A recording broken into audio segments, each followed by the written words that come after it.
Keeper for FC Cincinnati, Roman Celentano. Roman, first of all, congratulations. I want you to take us inside that locker room because I know it was so cool to see the FC Cincinnati supporters waiting for you guys when you arrived back home.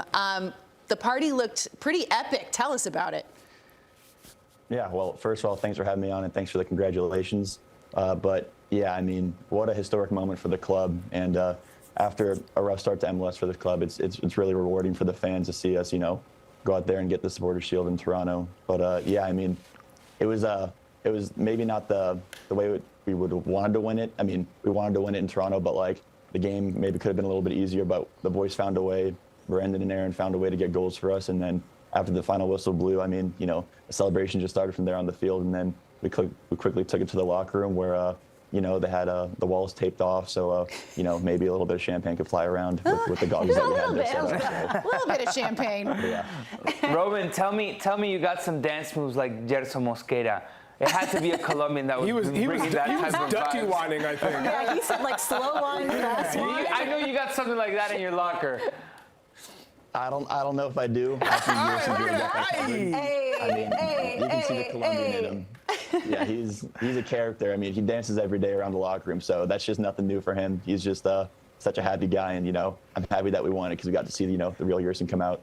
If you win MLS Cup, I need to see some dancing like that from you with the goggles on. Yeah. All right, deal.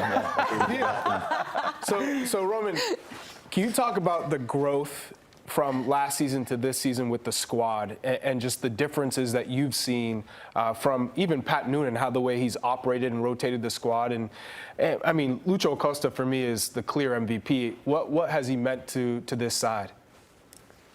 Yeah, obviously, I think Lucho is the MVP in my opinion as well. He's been unbelievable for us this year, not only just creating chances and scoring goals, but just leading on and off the pitch and training and the match days on the weekends. You know, he's been a great player for us. But, you know, it all starts with, you know, Chris and Pat taking over last year. Obviously, they came in and changed some things around, but they've made some big signings throughout the past 2 years, like bringing guys like Matt Miazga, Obi in, getting Santiago Arias for the right side. There's been a bunch of acquisitions that they've got for this team that have just, you know, made a difference in our squad, and we have a lot of good players around the pitch, and it's not just the 11 that are on the field. We have a lot of depth on the bench as well that we have players that come on and make differences for us. So I mean, I feel like we have a really strong squad, and, you know, I feel like throughout this season we've grown in different ways, and we've been locked down defensively throughout most of the year, and we've just added goals into the attack. So I feel like, you know, the squad's in a good place, and we're looking to win some more games.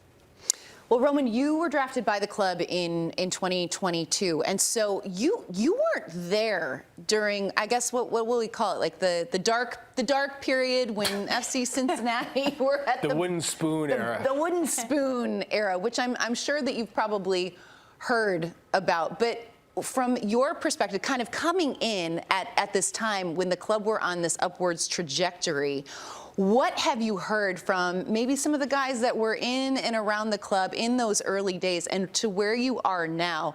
How significant of a change of not only the play on the field, but just the culture in general at FC Cincinnati? What has that been like to witness firsthand?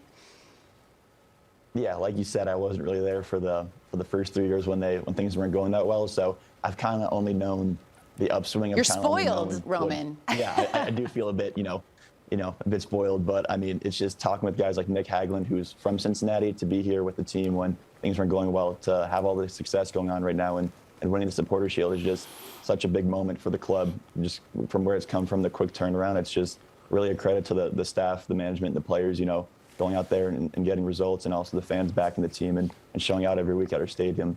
It's been, a joy to play on this team this year, and hopefully we can win some more things.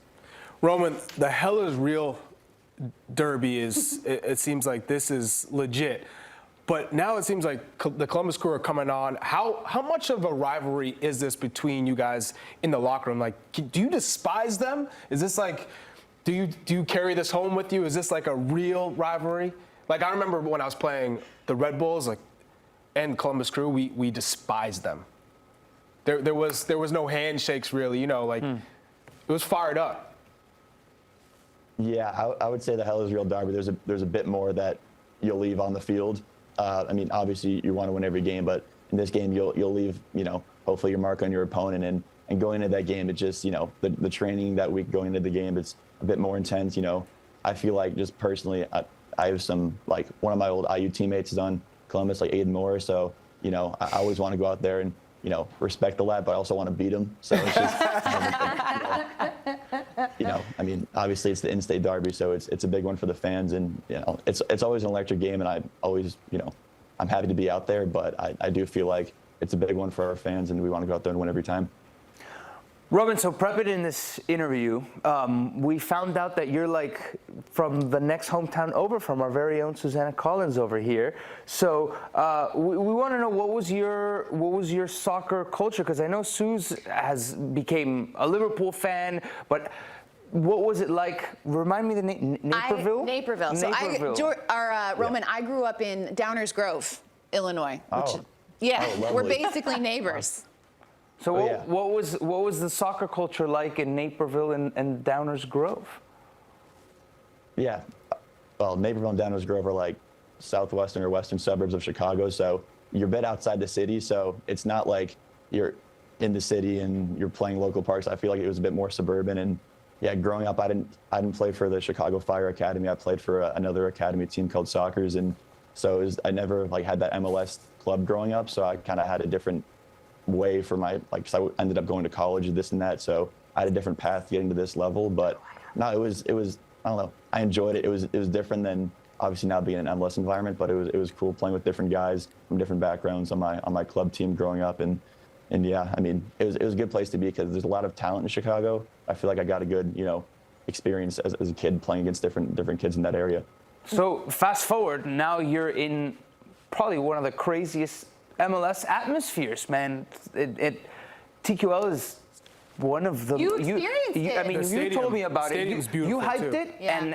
and it's difficult to live up to the hype, and it surpassed the hype, and it is awesome. So what has that been like? Would you ever have imagined you were going to be playing in front of sold-out crowds that get loud as they do get in TQL?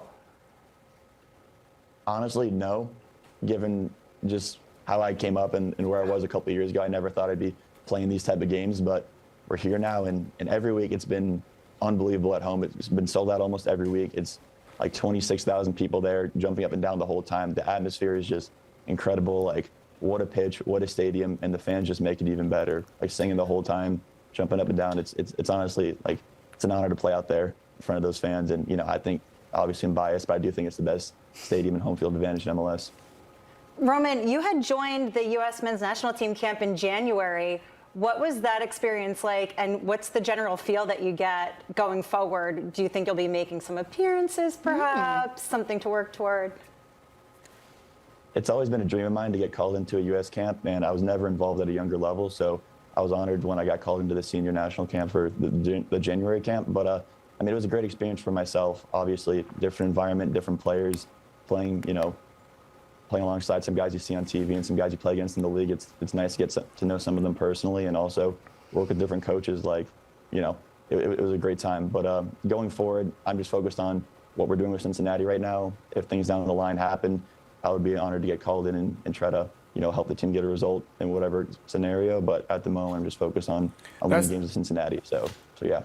That's the right mentality. How did you find out? Because back in the day, it was the email, and you're like, what? Email? Yeah, you got an They didn't email. even call you? No, you got an email back in the day.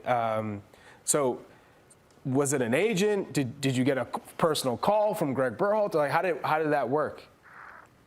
Yeah, well, for myself, honestly, I had my goalkeeper coach here at Cincinnati, Paul Rogers. He actually phoned me like a couple days before it was like official, just let me know that I'd be getting called in. So it was a good moment for I think the guy who's helped me get to this place, Paul Rogers, to give me the information. I thought it was a pretty cool moment for him to give me that. So yeah.